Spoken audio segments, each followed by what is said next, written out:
దేవునికి స్తోత్రం కలుగునుగాక. అందరూ బాగున్నారా? స్వార్థపూరిత జీవితం క్రీస్తు శిష్యుల జీవితానికి పూర్తిగా విరుద్ధం.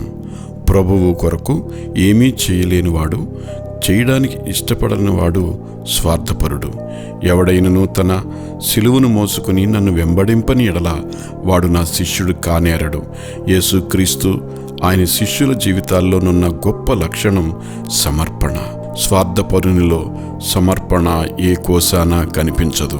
తనను మాత్రమే ప్రేమించుకునేవాడు దేవుని రాజ్యం వెలుపట ఉండవలసిన వాడు. ఆయన్ని ప్రేమించేవాళ్ళు ఆయన రాజ్యంలో ఉంటారు. మీలో ప్రతివాడును తమ సొంత కార్యములను మాత్రమే కాక ఇతరుల కార్యములను కూడా చూడవలెను. ఫిలిప్పీ 2:4. మన జీవితాల్లో ఉండే స్వార్థాన్ని క్రీస్తు యేసు యొక్క అమూల్యమైన రక్తము ద్వారా కడిగి వేసుకుని ఆయన త్యాగ బంధముతో ముడిబడి ఆయన కొరకు జీవించుదాం.